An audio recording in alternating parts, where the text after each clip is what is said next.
तू यहाँ तक कैसे पहुँच ले? सैकड़ों युद्ध के शूरवीर के नमन। कहा चाहे ले? पांडियन से चोलन के साम्राज्य पुनः प्राप्त करना। चोलन के सहायता खातिर इनर के तैयार रहे के चाहिए। लेकिन चोल तैयार नहीं थे। पांड्य के विरुद्ध चेरों के युद्ध में चोल साम्राज्य ध्वस्त हो चुकल बा। अब हमने के अंतिम आशा बा 4 वर्षीय चोल राजकुमार नालन। उनकर सुरक्षा हमने के खातिर प्रमुख बा। अगला 15 वर्ष तक शेर आपन मांद में ही रही। हम सब वापस प्राप्त कर सकते हैं। इनमें तोहर का लाभ हुई। मेरे कबीले की स्वतंत्रता। 1 वर्ष के भीतर इनर चोलों को उसका महल सौंप देंगे। बदले में इनरों का एक अलग राज्य होगा और चोल उसे मान्यता देंगे। हमें कर वसूली से मुक्त कर दिया जाएगा। एक बार फिर हमारी भूमि पर हमारा अधिकार होगा। प्रयास प्रशंसनीय बा, परंतु एक छोटी सी टुकड़ी पांड्या लोगन के पराजित न कर पाई। बूंद बूंद से सागर बनता है। महल को अधिकार में लेते ही हमें 20,000 चोल सैनिकों की आवश्यकता होगी। मुझे चोलों का झंडा फहराने की अनुमति चाहिए। 1 वर्ष के भीतर साम्राज्य हमारा। जा वार करा। एक छोट सा टुकड़ी पांड्या लोगन के पराजित न कर पाई।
किन्नरों की निवास भूमि।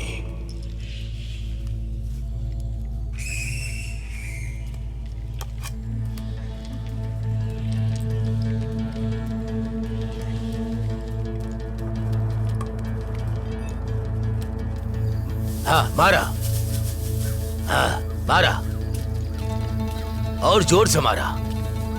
हाँ, हाँ,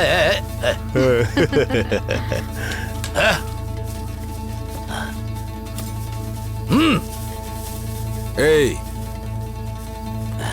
मुझसे लड़के दिखा। भूल जा कि मैं सरदार हूं।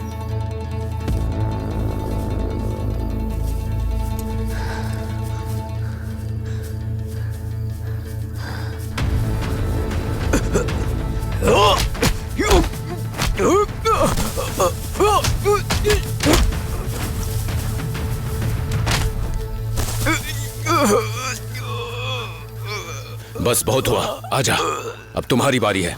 जीत के माथा पे चिपकाओ और घरे जो। असली वीर ऐसा नहीं कहते हैं। मुझसे युद्ध करो, आओ।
हमरा पे आगे से सरदार होखला के धौस मत जमई है। हम हार गए नहीं, तू हमरा के हरा दिले।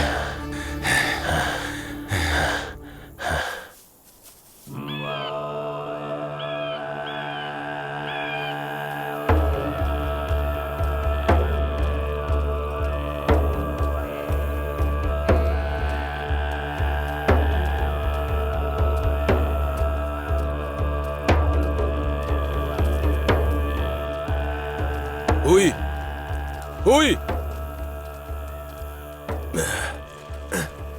का इनर पांडियन पर आक्रमण करे की योजना बना रहल बानी?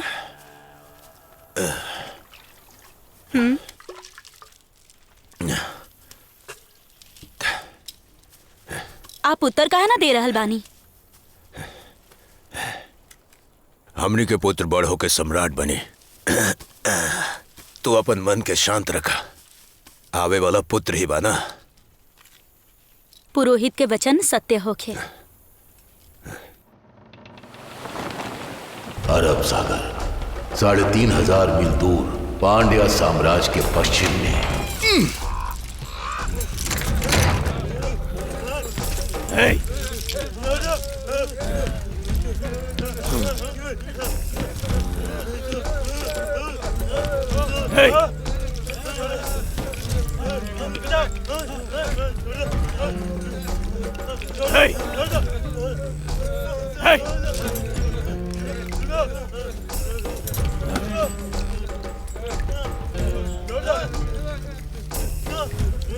पच्चीस वर्षन के बाद अपने मातृभूमि में लौटत बाना।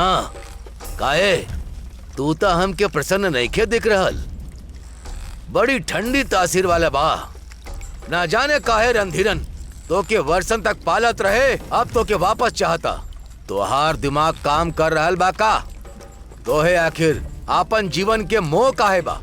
भगवान तो के शीघ्र मुक्ति दे, हाँ, अन्यथा वो कार्य हमका करे के पड़ी। पांड्या साम्राज्य करुवरयो है।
काम यौवन बनाए रखेला। ई लोगन के नटकी कही या फिर देवलोक के अप्सरा, वो लोगन के रूप से हम मुग्ध हो गए बानी। इतना सुंदर रूप हमरा इतना समीप बिया, ओकर रसपान कब करेबा हमरा के? रसपान अब आसान न रहल मान्यवर। मंदिर के नियम अब कठोर हो चुकल बा, साथ ही ओकर मुखिया प्रमुख ई खातिर तैयार न हुई है। मुखिया? पहले मुखिया ही 3 रात हमार मनोरंजन कैले रही। वो पुरान बात रहे, आज के नियम कड़ा हो गइल बा, ई असंभव बा। तब फिर ओकरा के हमार कक्ष में भेजा, ओकरा हम मुंह मांगल मूल्य देव। ओकरा बाद उनके चोलन के मंदिर भेज दे। सम्राट की आज्ञा लेवे के पड़ी। अब ये ऐजा सब कुछ हमें तबानी, हम आज्ञा के प्रबंध कर ले, बस तू ओकरा के तैयार कर ला।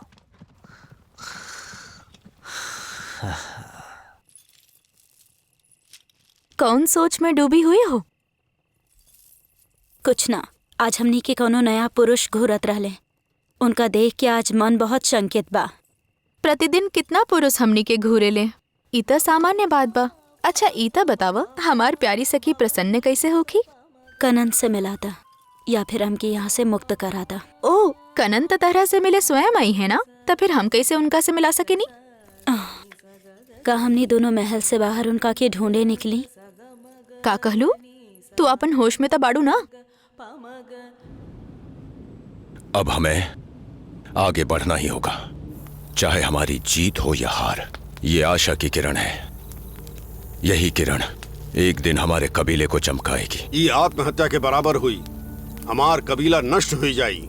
पांड्या शिकार नाई बा, वो बहुत बड़ा शिकारी हमें। पांड्या का पता चलल तो इनर समाप्त हो जाई हैं। पता नहीं चलेगा, यही हमारी शक्ति है। वो हमारे बारे में कुछ नहीं जानते। योजना के साथ वार करके हम उन्हें हरा सकते हैं। तुहार योजना चाहे कुछ भी हो, वो व्यर्थ जाई। हमार जीत एक सपना बा। हम लड़ेंगे, जो भयभीत हैं पीछे हट जाएं। गिने चुने इनर पांड्यों को धूल चटा कर ही रहेंगे। तुम्हारा सरदार कालन होगा मेरे लौटने तक, और अगर मैं नहीं लौटा तो भी। पांड्या महामंत्री मंडल चाहत बा कि तू चोलों के मंदिर चल जा, वेतन भी 3 गुना हो जाई। का विचार बा? समझ ना आ रहल बा कि का उत्तर दी। तू लोग के नृत्य कला अतुलनीय बा, इसकी ख्याति और भी बढ़े के चाहिए। चोलों के मंदिर तू सब के लिए उचित स्थान बा, वहाँ तुहार लोग के प्रसिद्धि आसमान के छुई। परंतु हमनी ऐजा पर अधिक शांति और सुरक्षा के साथ बानी। परम पिता के शक्ति हर स्थान पे उपलब्ध बा, एमे कोई भी संशय मत रखा। सितारों के गणना के अनुसार अगला 100 वर्ष तक पांड्या साम्राज्य चमकत रही। यात्रा की तैयारी करा।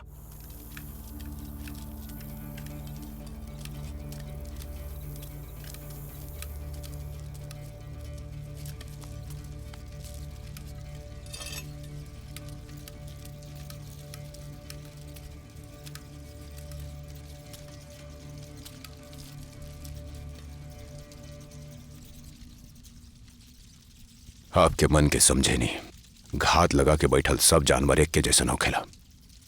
एगो निर्भीक आक्रमणी शेर के लोमड़ी से अलग करेला। आप डर के छिप गए नहीं और बंजारा के जीवन जिए लगनी। हम भी उहे सीखनी। हमने अनाज काहे ना उगा पाईनी। हमनी के भूमि कहाँ बा। हमार पुत्र हमरा से ही प्रश्न ना पूछी। उस शिकारी बंजारा ना बनी।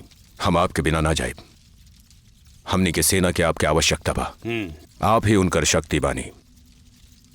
हम सच कह रहल बानी,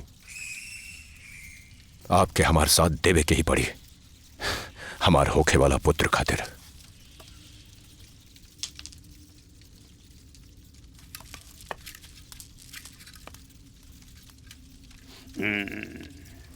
का हमनी कोनो पशु बानी जे किसी भी और हाँक दिहल जाए? मंत्रिमंडल के आदेश बा हमनी का करी। तो उहे नृत्य करे। तो गुरुजी का कहले? वो कहले कि प्रसिद्धि आकाश छुई है। उनकर वासना अवश्य छुही, प्रसिद्धि ना। ए ऐसन काहे बोल रहल बाड़ू? हमनी से पूछले बिना आप ही प्रस्ताव के स्वीकार काहे कईनी? तू कब से इतना बुद्धिमान हो गईलू? हमनी चोल जाता नी। यात्रा के तैयारी करला।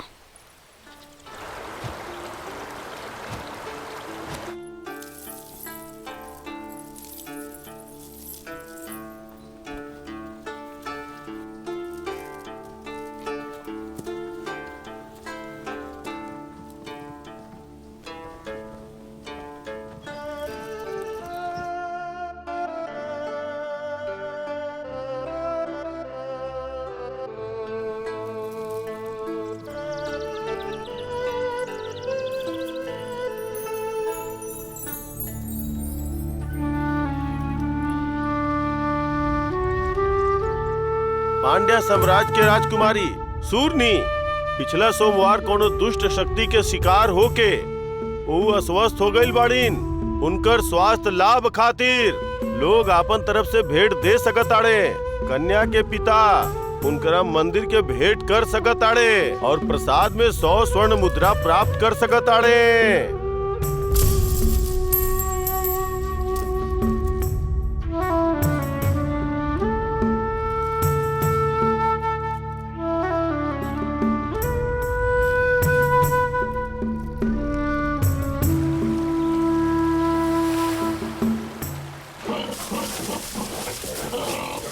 एक वर्ष के भीतर इनर चोलों को उनका महल सौंप देंगे। महल को अधिकार में लेते ही हमें 20,000 चोल सैनिकों की आवश्यकता होगी। एक वर्ष के भीतर साम्राज्य हमारा होगा। हमनी के कबीला के पुरोहित पितामह कृपया बाहर आएं और अपना खातिर भेंट स्वीकार करें।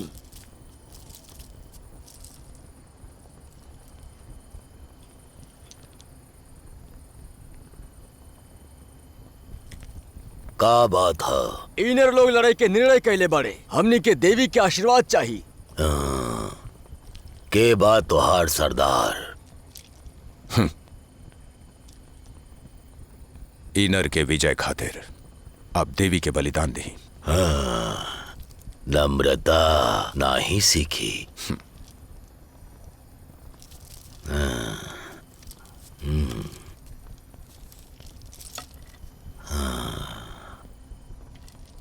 इनरन के विजय खातिर आप देवी के बलिदान देके प्रसन्न करे के कृपा करें। जा जाकर परसों के तैयारी करा।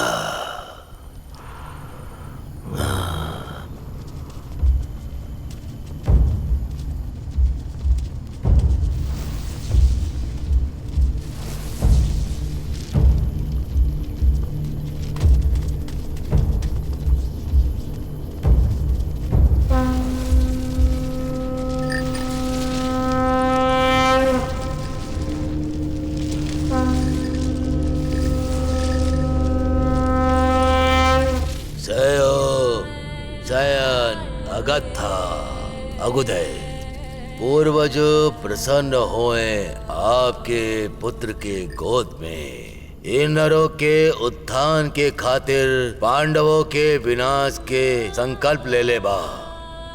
जे इनर गोदी के साथ खड़े बा वो अपन प्राण के आहुति दे के भी अपन सरदार के रक्षा करी है।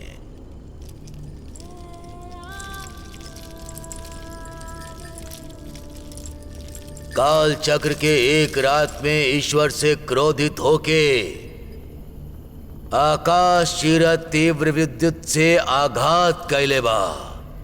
ओकर अग्नि ने धरती के कण कण के जला देला। विशाल अग्नि राख के ढेर लगा देले और राख के बड़ बड़ ढेर सूरज के ही ढक ले बा। वर्षों तक अंधेरा फैलल रहा। हवा बहती हुई नदियां और विशाल काय सागर सब के सब जम गईल और हर मनुष्य समाप्त हो गईल रहे। मृत्यु के आंख दिखा के जीवित रहे हम सब। क्रुद्ध ईश्वर कहले बा कि तू सब अभी तक जीवित बाता। समुद्र और ई धरती जे कि तू सब पूजा करत बा उ तोके निगल जाए। अंत में एगो सुबह सूरज की किरण इस धरती पर पहुंचल। ओके आंच बढ़त ही जा रहल रही। तब उन्होंने सारे समुद्र के पिघला देले। समुद्र के जल के आवेग हम लोगन की समस्त भूमि के साथ साथ संपूर्ण जीवन के ही निगल ले। हमार कुल के रक्षा खातिर हमार पूर्वज आपन जान के आहुति दे देले और ईश्वर के स्नेह प्राप्त कैले। तब ईश्वर प्रसन्न होके समुद्र के शांत कर देले और आशीर्वाद दे के ही कहला कि तोहार कुल पनपत रही और समस्त दिशा में फैलत रही और राज्य करी है। यदि भविष्य में कुल के लोग अपन पूर्वज के याद ना करिए तो नष्ट हो जाई हैं। यही विधि के विधान बा ई कह के ईश्वर अंतर ध्यान हो गईले। वही दिन से हमार जाति विभाजित होकर चारों दिशा में फैल गई। अनेक युद्ध भइल। वो अनेकों जीवन के आहुति ले पर दैवीय शक्ति ने हम पर कृपा बनाए रखी। आवे वाले कुल की रक्षा खातिर हम सब उनकी पूजन करत बड़े। पहला बलिदान ऊ शक्तियन के नाम बलिदान के लेके आवा। बलिदान स्वीकार करी और आठों दिशाओं में इन्नरों की रक्षा कीजिए। इन्नरों को शक्ति दीजिए। इन्नरों के सामने खड़ा होए वाला समाप्त हो जाए। बलिदान स्वीकार करी। हे प्रचंड शक्ति देव, इन्नरों के आपन शस्त्र और सेना प्रदान करी ताकि सब के सब इन्नर विश्व विजयी बन सके। आपके दृष्टि मात्र से स्वयं मृत्यु भी कांप उठेला। बलिदान स्वीकार करी।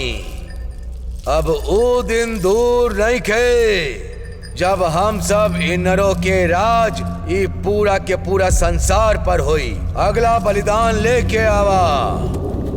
एक बलिदान से इन्नरों के रक्षा होई।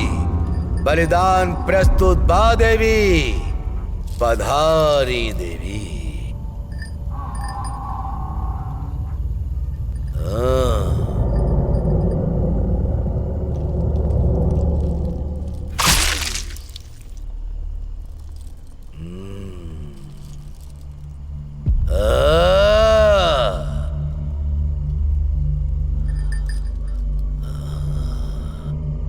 अगला बलिदान के लेके आवा।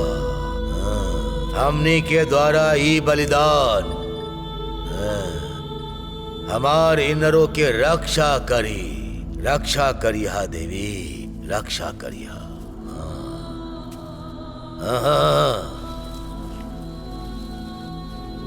हमार गोदी के रक्षा करिया।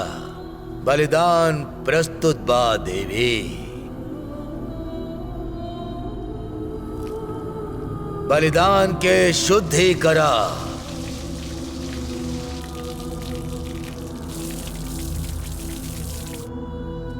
भोजन करावा।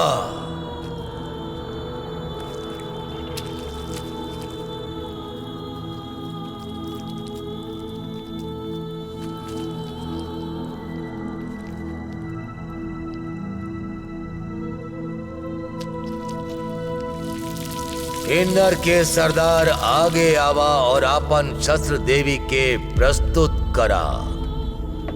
प्रार्थना, पीछे हट जा।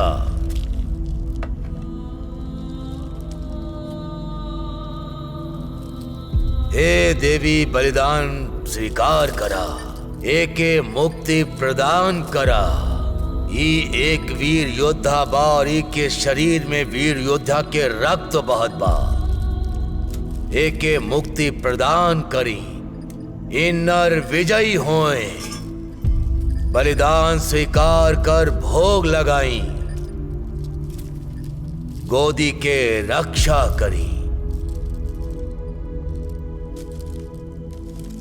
बलिदान स्वीकार करी और भोग लगाई, हमारा गोदी युद्ध में विजयी होए।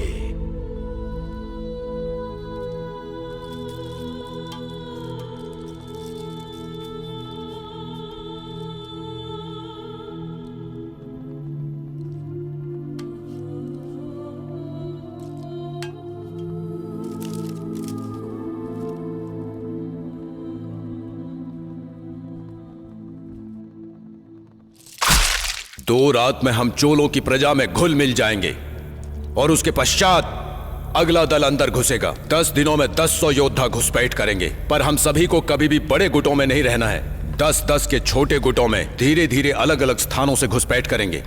सारे योद्धाओं को सावधानी और बुद्धिमत्ता से कार्य करना होगा। आगे की योजना बता दी जाएगी।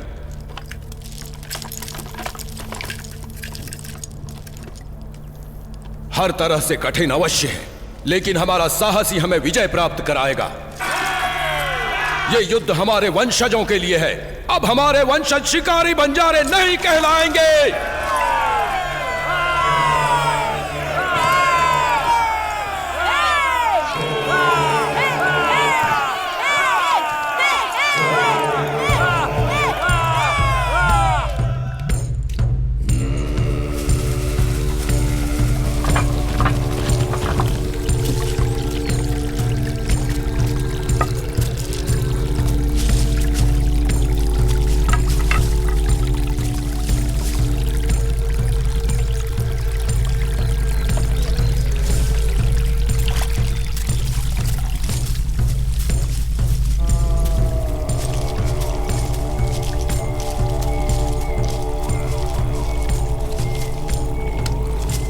का तू उसे डरल नहीं? काय का आप कबो रणधीरन के देखले बने?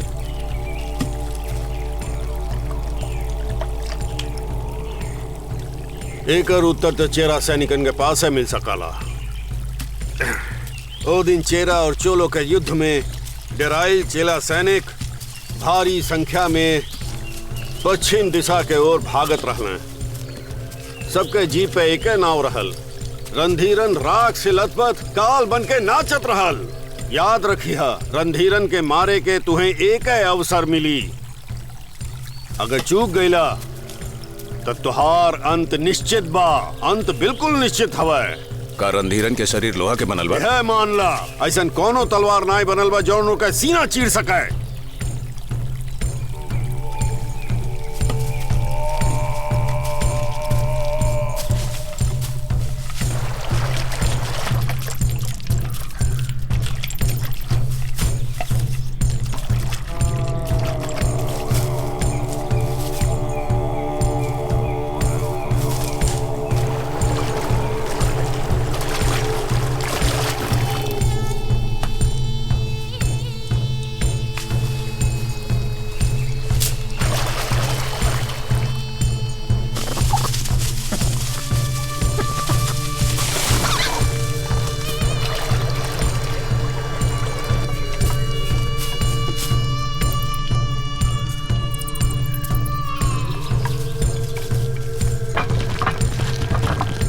चोल साम्राज्य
हमनी के साम्राज्य दीर्घ काल से आपके प्रतीक्षा में रहे।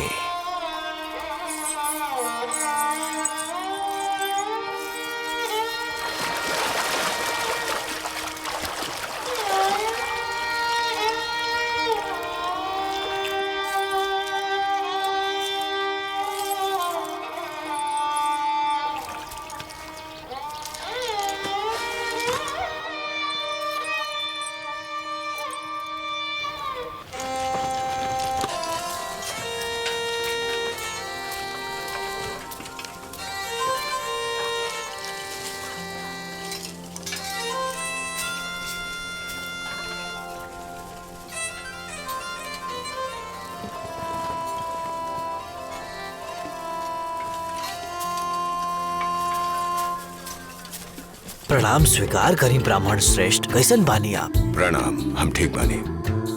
नैनों ने भी देखा तेरा ही सपना, मन मेरा तड़पे। ब्राह्मण शरीर पे ये घाव कैसन? शरीर भी क्षत्रिय जैसन बा। वैसे आप कौन से ब्राह्मण बा? चेरा के ब्राह्मण, महान परशुराम के वंशज। ओहो, अति उत्तम। आप नृत्य के आनंद लें, हम अभी यहाँ बताने।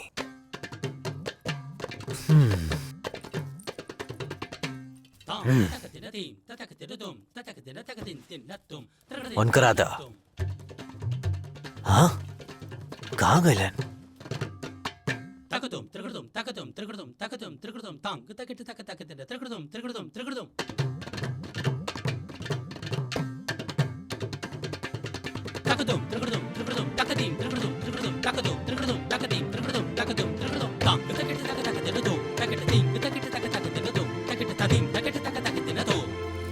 रणधीरन कहाँ रहेला अभी पता ना चल पाई। ओकर नाम सुन के ही लोग डरे ले। ओ मानो ना कालबा। योद्धा लोग घुसपैठ कर ले बड़े। हमनी के शस्त्र के साथ तैयार रह के चाहिए। शस्त्र आवता, चिंता के कोनो बात ना। सूचना भेजल जा चुकल बा।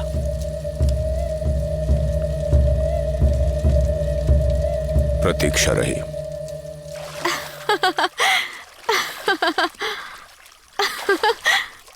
प्रतीत होगा था युद्ध छिड़े वाला बा। ऐसा कुछ नहीं के होके वाला। नृत्य के मध्य में ही गुप्तचर आयल रहे। रंग रूप से तो उत्तर के लागत रहे। पल्लव के सहारा लेके चेरा पुनः आक्रमण करे वाला बारे। व्यर्थ प्रलाप मत करा। केहू के केहू से भी युद्ध हो जाए, हमनी के नृत्य कहाँ रोके वाला बा। युद्ध तो हो के रही। कनन आई है और तो के अपना साथ ले जाई है। जलमग्न स्वर्ण नगरी में तहारे गो महल होगी और तो महारानी बनबू। तू कल्पना के उड़ान छोड़ा, हम जा रहल बानी। स्नान ना करबू ना। हर इलाका पांडियन के मुट्ठी में बा, केहू विद्रोह ना कर सकेला। पूरी सेना हरिकेसरी के समान हो गई बा। महल में चंद सैनिक ही बचल बाड़े। पहरेदारन के संख्या अभी कम बा, तब 100 योद्धा ओकरा साथे रहेले। सैम वर्मन और यमन योद्धा ओकर ढाल बाड़े। उल्लू प्रकाश में मार खाला। कहीं कोनो स्थान तो जरूर होगी जहां रणधीरन मात खाई। हर शुक्रवार के रणधीरन पहाड़ी के मंदिर जाला। बहुते अंगरक्षक नीचे ही रुकेले। ऊपर के रास्ता बहुते सकरा बा। एक के पीछे एक चली है तबे चढ़ल जा सकेला। लगभग 1 मील तक रास्ता जंगल से घिरल बा। हमनी के 50 योद्धा पहाड़ी तक चढ़ी हैं और दोनों ओर से उनका के घेर ली हैं। हम पहाड़ी के नीचे पहरादार के संभाल ले। ऐसे ही रणधीरन यमन योद्धा लोग से अलग हो जाए तो ओकर सर काट दे। हम एक भी पांड्या जीवित बच के ना जा पाए। कटल सिरन के साथ चोलन के झंडा लहरात महल में प्रवेश करब। ओकर कटल सिर देख के पांडियन सैनिक हथियार डाल दी हैं। चोलन के झंडा देख के प्रजा हमनी के साथ हो जाई हैं और महल हमनी के मुट्ठी में होई। शिकारी के शिकार हुई। याद रहे, हमें केवल एक ही अवसर मिली।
ढाल के घेरा बनावा, जल्दी करा। ढाल के घेरा बनावा, शीघ्रता से, जल्दी करा।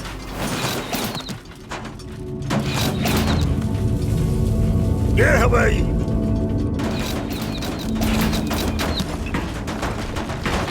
ये हमारे लोग। पता ना, अचानक आक्रमण भइल बा। सम्राट के जल्दी सुरक्षित करा।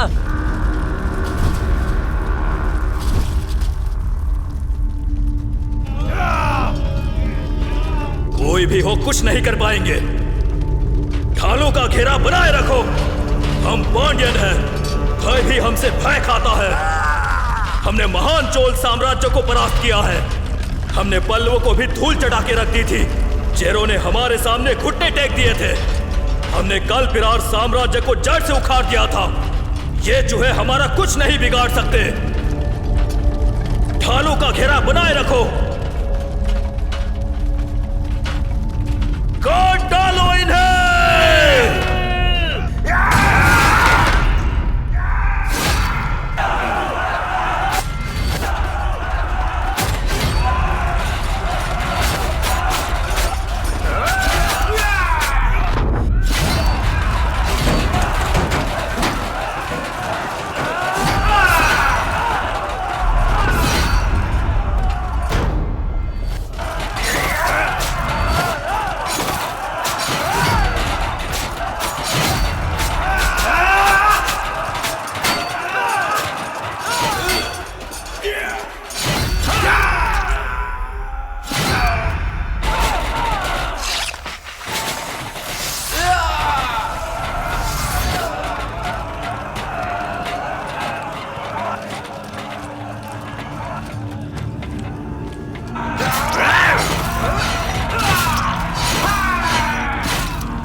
अब इनके और बचल बा। पिटारा अभी खुलना शेष है।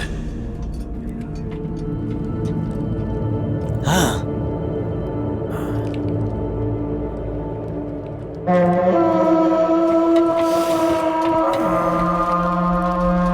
उन्हें हमारी रणनीति पता चल गई है। अब ढालों का घेरा एक झटके में खोल दो। हमला करो, चला। ढालन वाला घेरा खोल दे। चलो।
सेन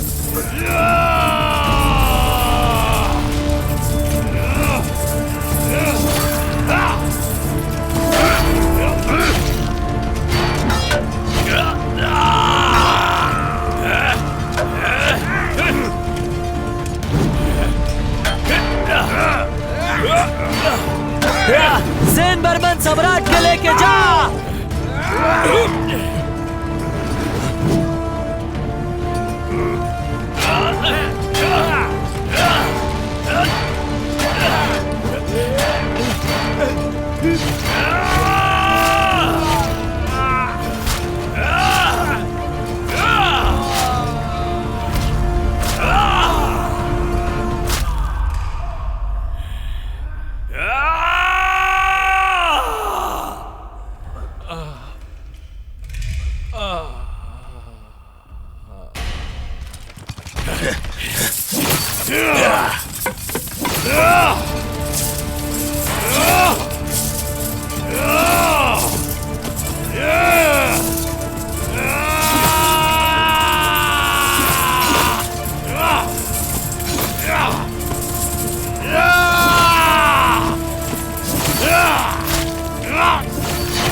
सम्राट, हम संभाल ले।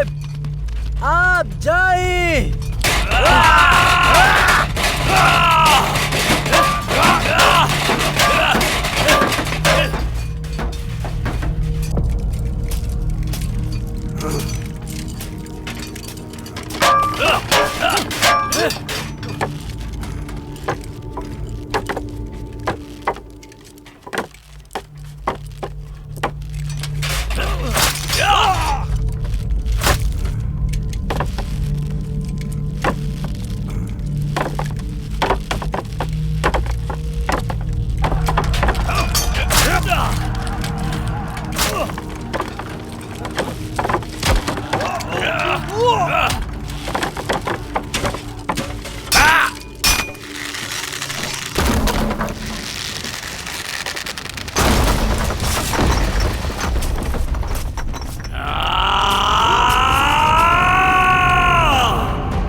ये लोग? पता ना, अभी महल से कितना दूर बाड़े? बस पहुँचे वाला बाड़े। सम्राट भी अभी तक मंदिर से वापस ना लौटल बाड़े। अवश्य कुछ अनिष्ट भइल बा। राजघराना के औरतन की सुरक्षा प्रदान करा, प्रजागण घर में ही रहे। कागज सेना की नियंत्रण संभव बा? संभव नहीं खे। तो शीघ्रता से हाथिन के जंगल की तरफ भगा दा। अगर हमने हार गई तो 10 सेना शत्रु लोगन के हाथ न लगे के चाहे। जा सारा सैनिक लोगन के एकत्र करके महल के चारों तरफ ढालनुमा बना दा। एक भी शत्रु बचे के न चाहे। ये संभव नहीं खे। आक्रमणकारी के संख्या बहुते बा। ये रणनीति के हिसाब से चलबा तो हमनी सबके मरल तय बा। अब तू हमरा के ज्ञान देबा का? यह एगो योद्धा के सोच बा? उत्तर दा, उत्तर दा। भयभीत भइल मूर्खता पूर्ण बा। तू सब लोग कुशल योद्धा बाड़े का? तू लोग उनकरा के मौत के घाट न उतार पाइबे? कहाँ गए तू लोगन के बल? सम्राट और उनकर अंग रक्षक यमन योद्धा के महल वापस न लौटल कोनो सामान्य बात नहीं खे। वो लोग हमनी पे योजनाबद्ध धावा बोलले बाड़े। उनकर संख्या से हमनी के डरे के ना हो। साहस के साथ वो लोग उन पे वार करा। वो लोग भाग खड़ा हुई है। आगे बढ़ा।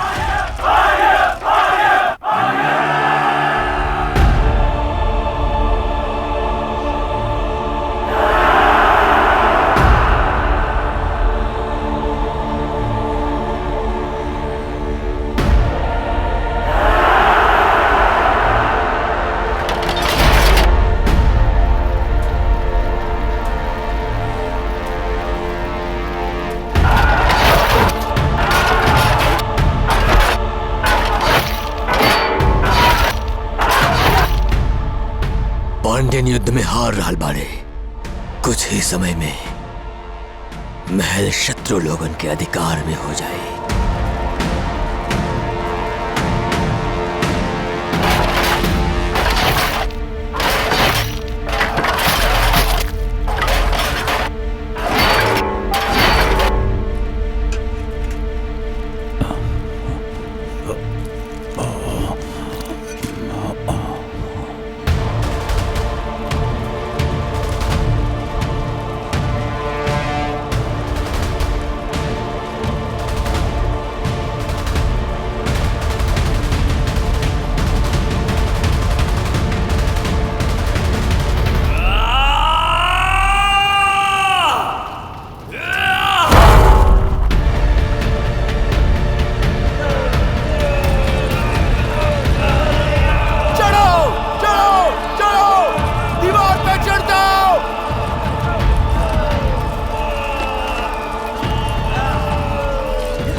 चोलन और सेना अध्यक्ष के संदेश भेजा। सैन्य बलन के समय पर पहुंचल जरूरी बा। भेज दिले बानी। तुड़ी हमनी के सेना लेके आई। लोगन से कहा कि 3 दिन तक अपन घर में बंद रहे। जे ना माने ओकरा जान से मार दा। आत्मसमर्पण करे वाला पांडियन के वध कर दा। सारा दासियन के अपन अधिकार में लेला। चोल राजघराना के और पांड्या राजघराना के कोनो स्त्री के मत छुइया। ई लोग के बड़े मंदिर बंद कर दिया गइल बा। नृत्यांगनाएं और ब्राह्मण आपसे मिले के चाहेले।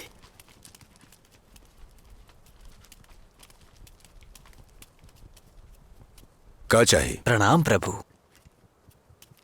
युद्ध होखत रहेला, सम्राट बदलत रहेले, परंतु ईश्वर त स्थायी बानी न, उनकरा बंद करल उचित नहीं खे। इस सब नित्यांगना खातिर मंदिर ही एगो मात आश्रय के स्थान बा। तू के बड़ा? सम्राट के और मंत्रिमंडल के अनुपस्थिति में ही राज्य के चलावे के अधिकार हमके बा। तोहरा अधिकार बा?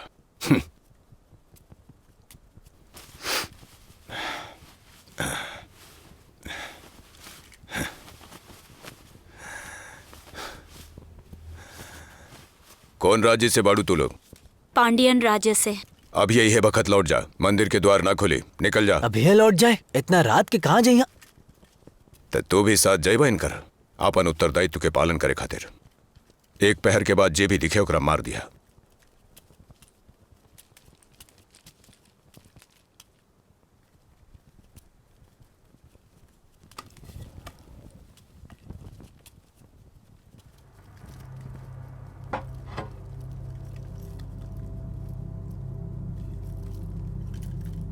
सुना, ये हमरा साथ रही। ये देवदासी लोग बिया। ये लोगन के विवाह ईश्वर के साथ भइल बा और केहू के साथ ना रह सकेली। हम ही यहाँ के ईश्वर बानी। तू यही जे रुका। समय बीतल जा रहल बा। राज्य के अधिकारी परशुराम के वंशज जी। ऋतु बदलेला त वायु भी बदल जाला।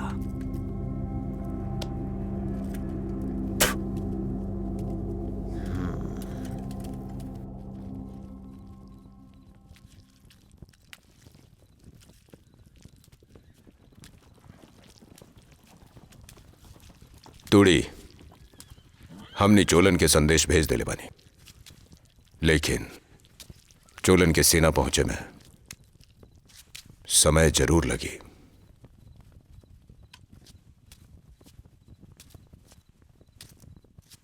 हमने के सेना की जरूरत बा और तू हमार विश्वास पात्र बड़ा। तू जा तूड़ी, वहां बचल इनर योद्धा का अपन साथ ले आवा।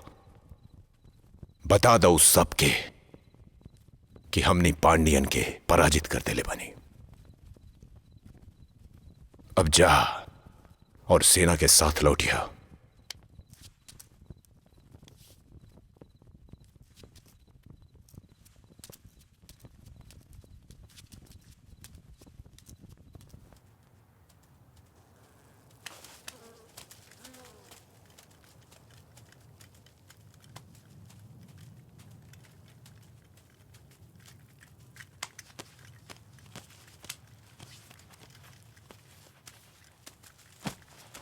इतने लाश वापस मिल सकल।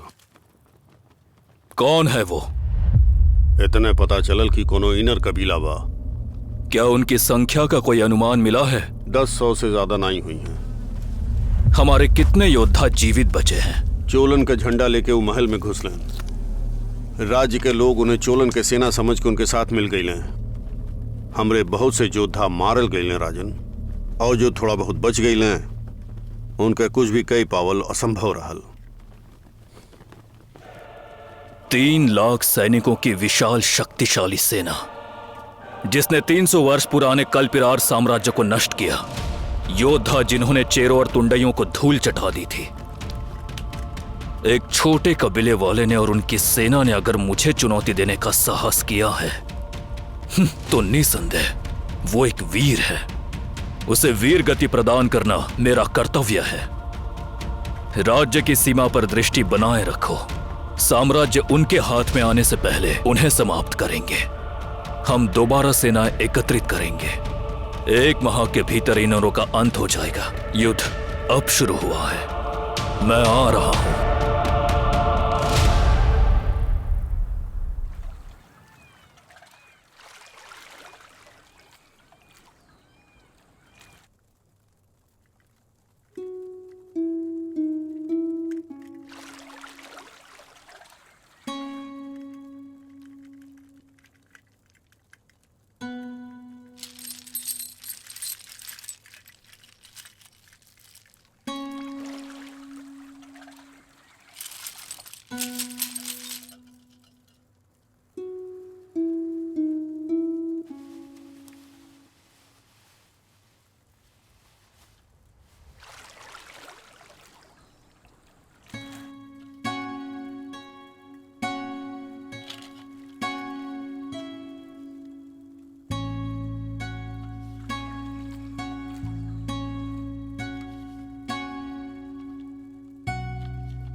पेरुमपल्लियों के निवास भूमि।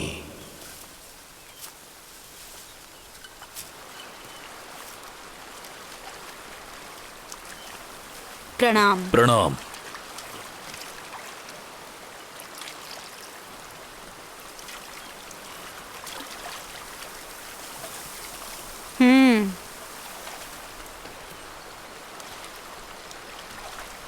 सूचना मिलल बा कि इनरो लोग चोलन के महल पे अधिकार कर लेले बाड़े। बंजारन के राजपाट के स्वाद कब से लग गईल।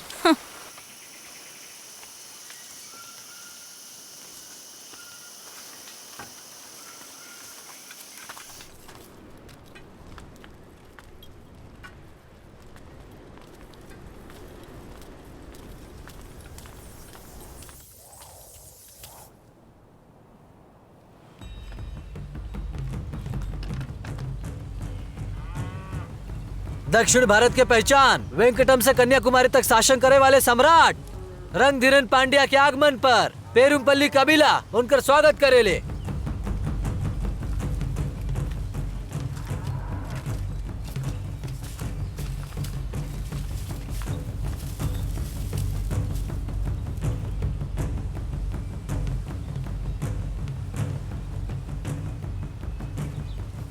चली।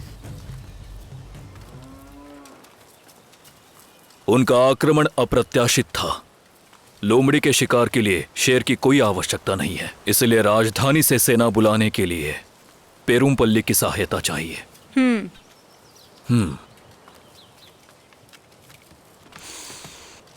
ऐसन बिल्कुल नहीं खे। पेरुमपल्ली आपके साथ बा।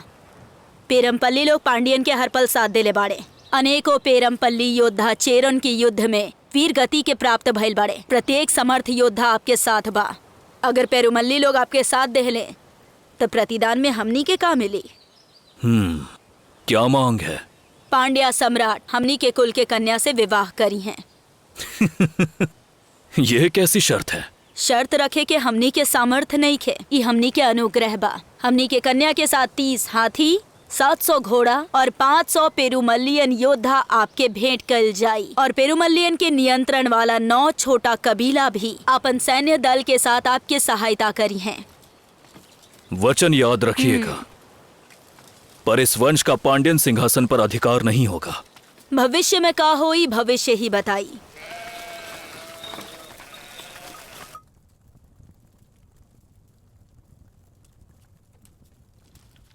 चोलन की कोनो उत्तर आइल ना। कुछ दिन और प्रतीक्षा करब। रणधीरन पेरुमपल्लियम लोगन से मिल चुकल बा। हमनी के शीघ्रता करे के होई।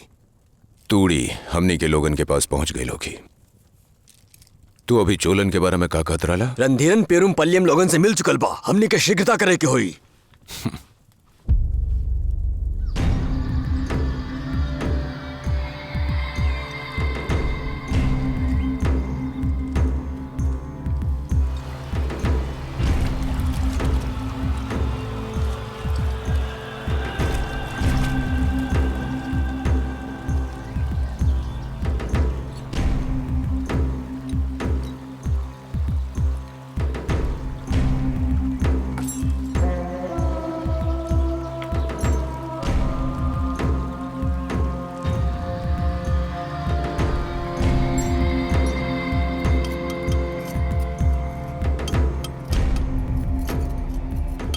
ई विवाह के शपथ पत्र के साक्षी हैं दक्षिण भारत के सबसे विशाल पांड्या साम्राज्य के सेनापति सेन वर्मन और पेरुमपल्ली कबीला के सेनापति कार्मेगन, प्रभुत्व और न्याय के प्रतीक पांड्या सम्राट रणधीरन हमनी के कुल के उपस्थिति में हमनी के कन्या अर्थल से विवाह करतानी।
का हम कोनो वस्तु हैं जे केहू के अनुग्रह के प्रतिदान में आपके सौंप दिहल गईल हैं? किंचित ये सत्य है। तोहार संगीत में दुख के झनकार बा। काहे कि ओमे तोहार मृत्यु के पुकार बा।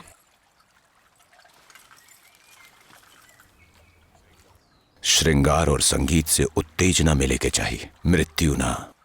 और हमके उत्तेजना तोहार मृत्यु से प्राप्त होई। पुरुषन के वासना तृप्ति के खातिर स्त्रियन के बलिदान कब तक दिहल जाई? न जाने तू कितना निर्दोषन के प्राण ले ले बाड़ा। का करें, पुरुषन के वासना शांत ना होखेला। कबो सत्ता के, कबो संपत्ति के, कबो स्त्री के। वो संसार के हर वस्तु पर प्रभुत्व चाहेले। बड़ स्वप्न के परिपूर्ण होखे के मार्ग में छोटे जीवन की बलि चढ़ी जाती है। हमार पांडियन के, चेरा के, चोल के या केहू और के। हमारे रंग रूप भले ही अलग हों, लेकिन हमारी वासना एक है। पुरुषन के अन्याय ईश्वर के अवतार लेवे पर विवश करी। स्मरण रहे, जैसे ही हमार संगीत रुकल, मृत्यु तोहार प्रतीक्षा करत हुई है। हम भी प्रतीक्षा करब और हमार वासना तुम्हारे संगीत को हरा देगी।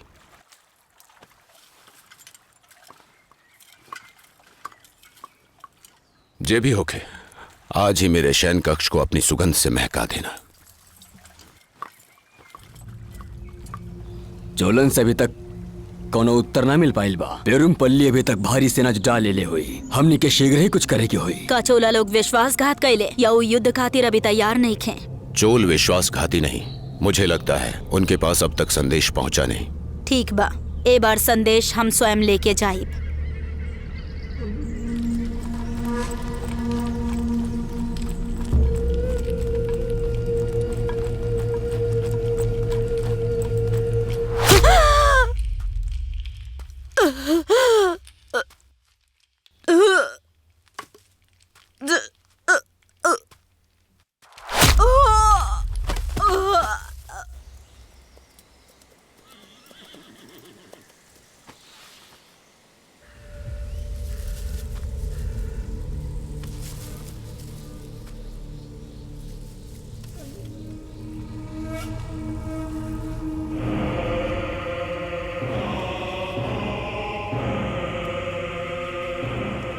पेरुमपल्ली हमेशा से हमें अचंभित करते आए हैं।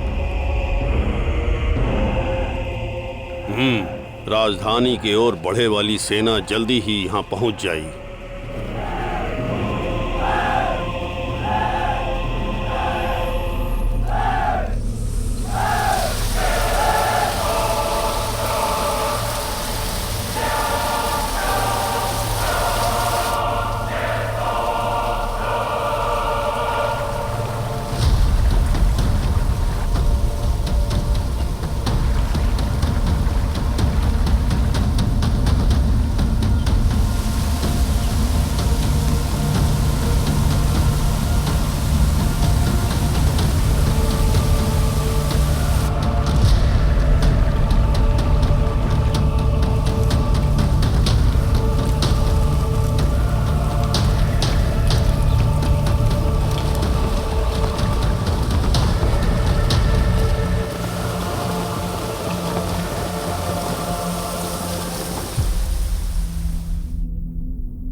स्मरण रहे, जैसे ही हमार संगीत रुकी मृत्यु तोहार प्रतीक्षा कर रहल होइए।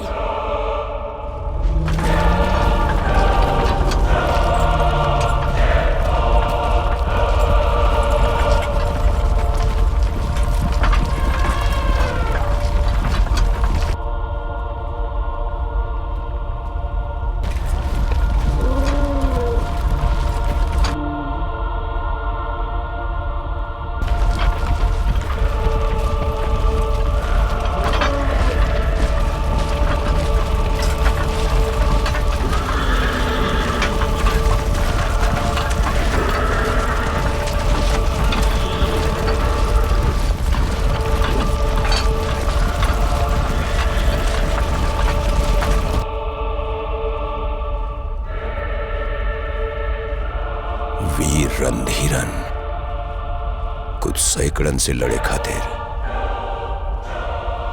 असंख्य सैनिक ते लाइल बड़े।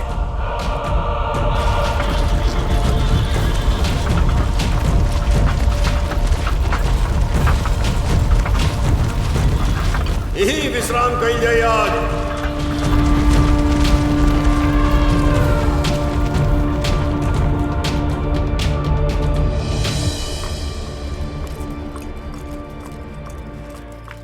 घबराओ मत, जब तक हम महल के अंदर हैं पांड्या कुछ नहीं बिगाड़ पाएंगे। चोलों तक संदेश पहुंच गया होगा, वो अब आते ही होंगे। हम कहने लगा था कि चोल आज ही हैं। चाहे कोई आए या ना आए, तोड़ी हमारे योद्धाओं के साथ आएगा। भयभीत मत हो, जाके इनरों का उत्साह बढ़ाओ, चाहे स्त्रियों से सही। मैं रास्ता ढूंढ लूंगा, हार मत मानना।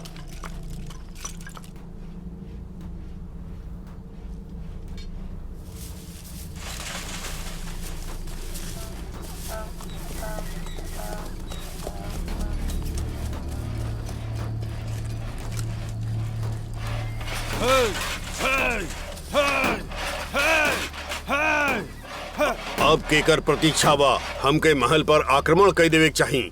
संयम रखो, संयम ही युद्ध में विजय का द्वार है। उन्मत्त हाथी स्वयं को ही घायल कर देता है। हमारा विलंब उन्हें सोचने पर विवश कर देगा। महल पर अधिकार करने में कोई कठिनाई नहीं है। हम कई वीर योद्धा गवा चुके हैं। इसके अतिरिक्त हमारे आक्रमण से चोल प्रजा को कोई कष्ट नहीं होना चाहिए। राज्य की सीमा पर कड़ी दृष्टि बनाए रखो। इनरों का कोई भी संदेश चोलों और चेरों तक नहीं पहुंचना चाहिए। इनरों के आने वाले सैन्य दस्ते को पेरूपल्ली पहुंचने दो, मृत्यु के घाट उतार देंगे।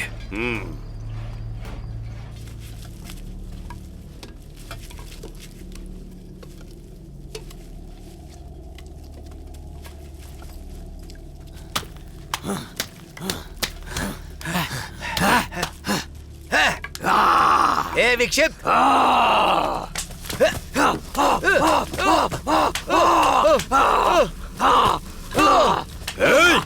काकरल बड़े, रुक जाओ। चुप, शांत हो जाइए, शांत हो जाइए, शांत हो जाइए। हमनी के शत्रु लोग बाहर खड़ा बाड़े, खुद के संभाला। चोल पहुंचे वाला ही, सब कुछ ठीक हो जाई। क्यों ना पहुंचे वाला? चेरा युद्ध में क्यों ना बचल बा? एगो चोल भी जीवित ना बा। गोदी कोनो सपन देखे रहल बा। तूड़ी हमार सेना के साथ आ भी जाता, हम पांड्यों उससे ना बच पाई हैं। गोदी हमार सरदार ना बा, आपन लालसा खातिर वो हमरा साथ छल के ले बा। देखा ओके, हमनी के साथ त्याग के भोग विलास में लिप्त बा।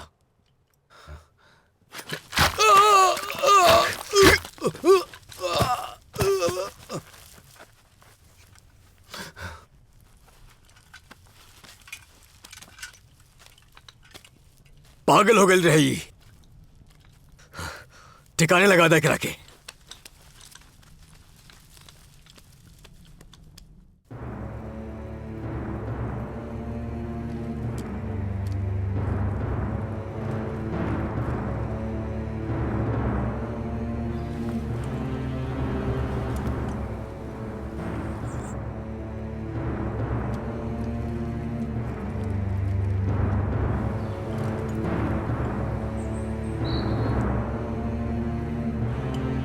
तोड़ी तोड़ी तोड़ी सेना लेके आवा। हमने उन लोगन के उनकरी रणनीति से मात देव, समय समीप बा।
हमारी सेना की मनोदशा कैसी है? भोजन और औषधियां प्रचुर मात्रा में उपलब्ध होनी चाहिए।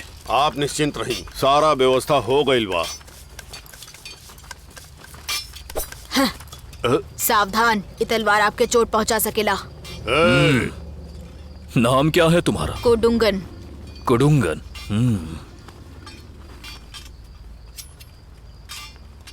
रणधीरन का पुरस्कार तुम्हारी वीरता के लिए।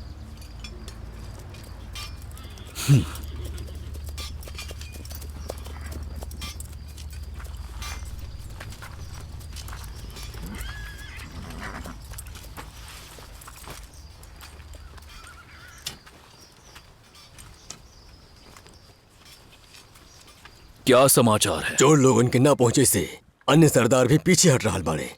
सेना के समाप्त होत ही अन्य कबीला के लोग भी मुंह मोड़ ले हैं। महल के घेराव हो चुकल बा। यह उचित समय है महल पे आक्रमण करे के तुरंत आदेश दें सम्राट। महल में कितने सैनिक होंगे? कितना सैनिक बा? ये बतावल कठिन बा। लगभग 10 हुई हैं। सीधी लड़ाई संभव नहीं है। महल के अंदर संख्या के अनुमान लगावे के वो प्रयास करें और यदि उनका अनुमान सही भइल तो हमने की मृत्यु निश्चित बा। उनकी योजना का पता लगाना अति आवश्यक है। तनिक प्रतीक्षा करो। हम प्रजा से बात करब। उनके राज अधिकारी को यहाँ लाओ। उन्हें आत्मसमर्पण का प्रस्ताव भेजो। उनके उत्तर के पश्चात ही अगला निर्णय लिया जाएगा। चोल लोग योद्धा थोड़ी बाड़े, हम उनकरा लड़े खातिर कैसे बोल सके नहीं? उन्हें लड़ना नहीं है, बस पीछे खड़े रहना है। पांड्या हैरत में पड़ जाएंगे। उन्हें लगेगा इनर सेना बड़ी है, हमारी विशाल संख्या उन्हें डरा देगी। हमने चोल सेना को संदेश भेज दिया है। 2-3 दिन में उनकी सेना पहुंच जाएगी। फिर परिस्थिति हमारे पक्ष में हो जाएगी। हमनी के पक्ष में ना, तोहरा पक्ष में। और हाँ, चोल सेना के आवे के कोनो समाचार भी नहीं के मिलल। हम योद्धा लोगन के कैसे तैयार करब? आपके पास कोनो प्रमाण बा का? कहीं आप हमने लोगन के बलि के बकरा तो ना बनावत आड़े सम्राट?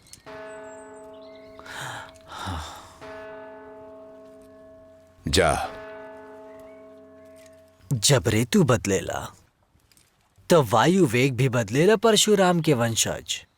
प्रणाम।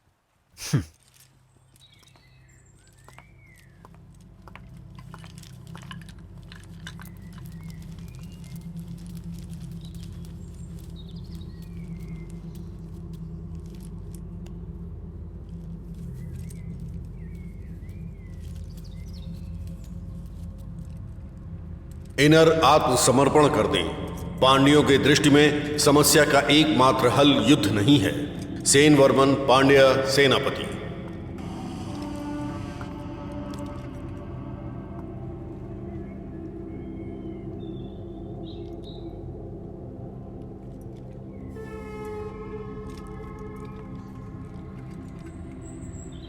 हमार कबीला नष्ट हो जाई। यह किरण एक दिन हमने के कबीला के चमकाई। हमार पुत्र बड़ होके सम्राट बनी।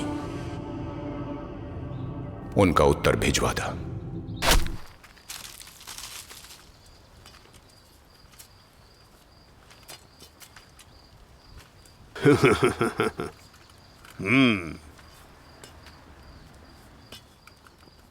क्या उत्तर आया है?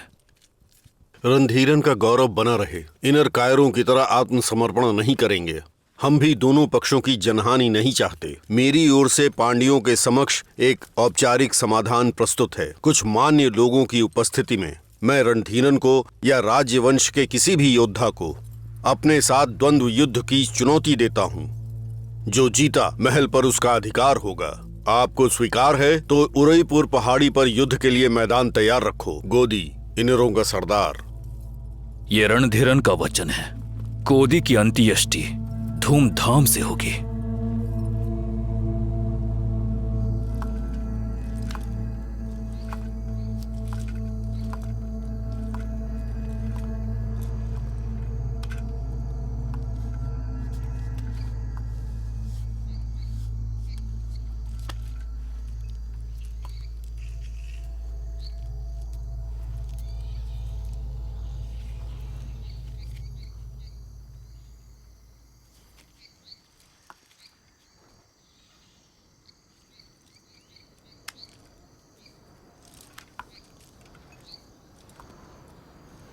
मैं अकेला जाऊंगा, आप यहीं रुकिए।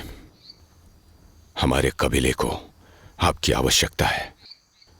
मुझे कुछ हुआ तो बिना विलंब किए चोलों की तरफ भाग जाइए।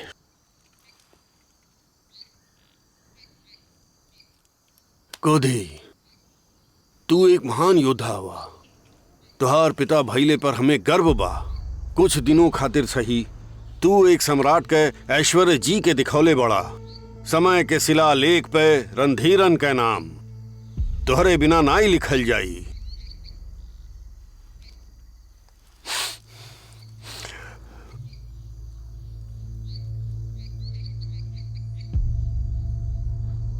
एक छोटा सा टुकड़ी पांडवों के प्रास नहीं कर सका।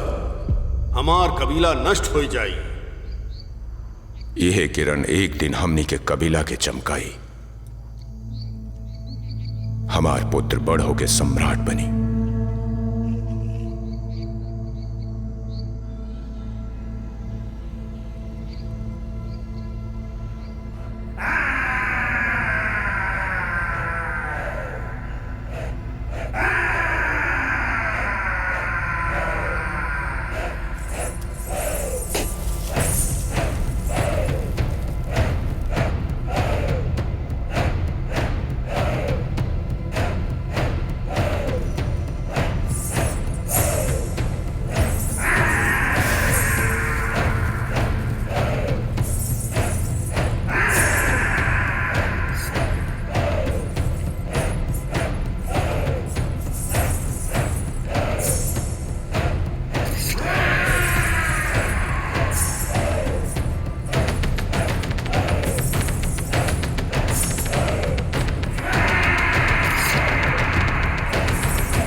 का रणधीरन के शरीर लोहा के बनल बा? यह माना ऐसन कोनो तलवार नहीं बनल बा जो नौकर सीना चीर सके।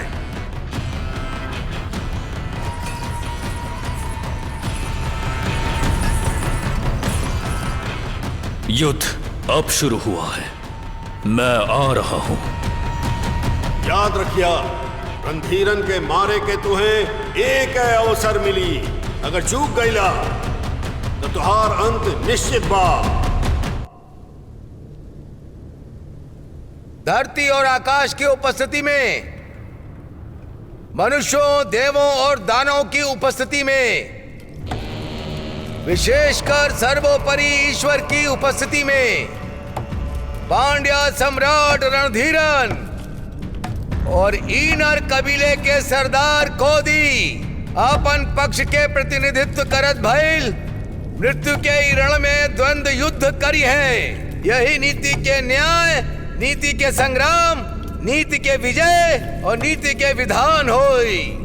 हमनी के पूर्वज कुडक्को नीडन चेर लागन और पेरू विरल किल्ली के पद चिन्हन पर चलत भइल ई वीर योद्धा यश पावे खातिर शपथ के ले तैयार हो जा। धरती और आकाश की उपस्थिति में, धरती और आकाश की उपस्थिति में, मनुष्य, देवों और दानवों की उपस्थिति में, मनुष्य, देवों और दानवों की उपस्थिति में, सर्वोपरि ईश्वर की उपस्थिति में, सर्वोपरि ईश्वर की उपस्थिति में, ई एगो द्वंद्व युद्ध बा। ई युद्ध के बीच में केहू भी योद्धा के सहायता ना करी, ई बात के शपथ ली। शपथ लेता नहीं। ई द्वंद्व युद्ध केहू एक योद्धा के मृत्यु तक चलत रही या जब तक केहू एक योद्धा हार न मान ले। मृत्यु प्राप्त योद्धा के स्वर्ग में स्थान मिली और होकर अंतिम संस्कार सम्मान के साथ किया जाए। हार खाइल पक्ष विजेता के सामने आत्मसमर्पण करी। अंध युद्ध शुरू कइल जाए।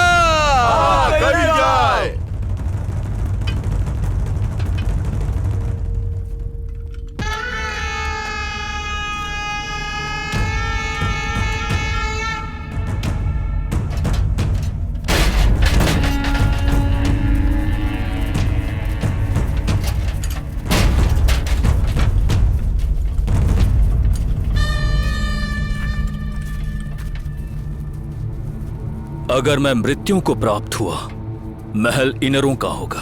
बिना किसी आक्रमण के सेना को लेकर वापस राजधानी लौट जाना।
तुहार अंदर जीवित रहा।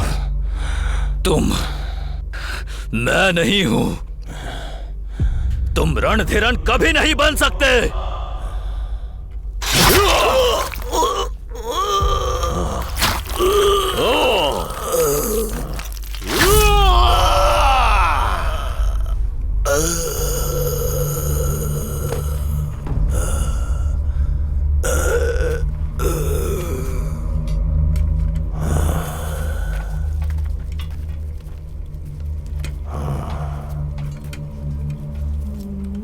सब कुछ समाप्त हो गई। कुछ समाप्त नहीं हुआ। समापन कभी नहीं होता। हाँ, समापन कभी नहीं होता। कोदी ने उस रणभूमि में एक चमत्कार किया। वो रणधीरन के शरीर को चीरने वाली तलवार बना। कोदी के शरीर को जला दो। इसके शरीर का एक कण भी नहीं बचना चाहिए। कोदी के जलते शरीर की गर्मी को कौन सहन कर सकता था? कोदी का साहस कभी किसी और को ना उकसा पाए। कोदी के शरीर की राख को बीज बनकर हर दिशा में बिखरने से कौन रोक सकता है?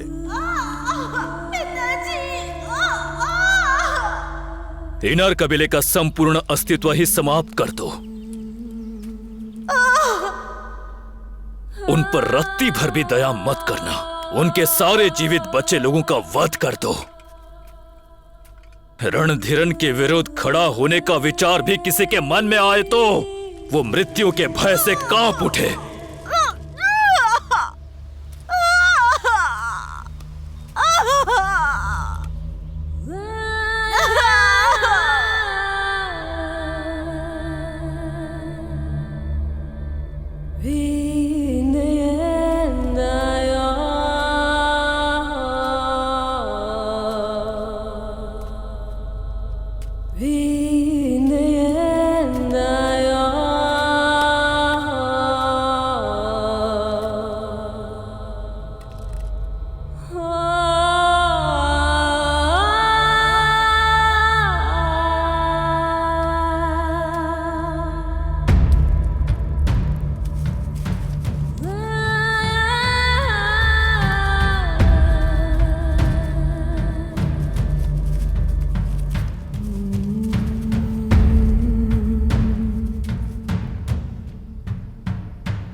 पुरुषन के वासना खातिर स्त्रियन के बलिदान कब तक दिहल जाई?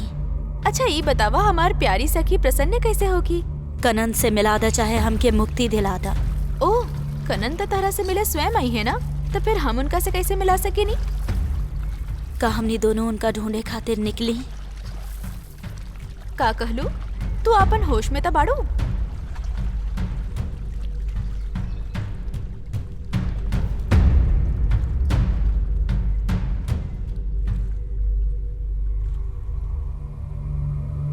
बताई ना कि रणधीरन कभी केहू से डरल की ना?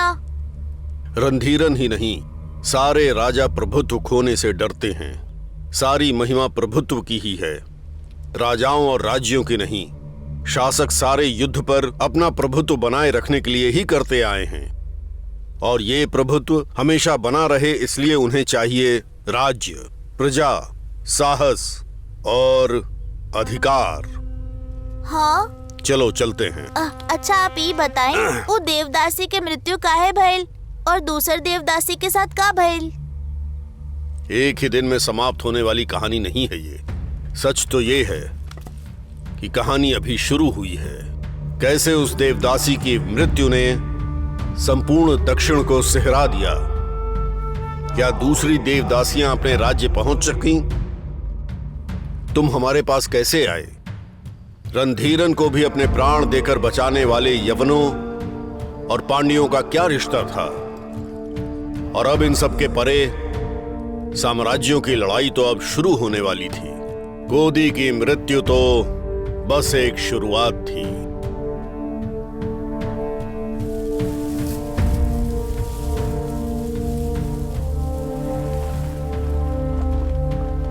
पांड्यन साम्राज्य की ओर लौटत भइल दास चेरा सैनिक चोलन के गुप्त निवास।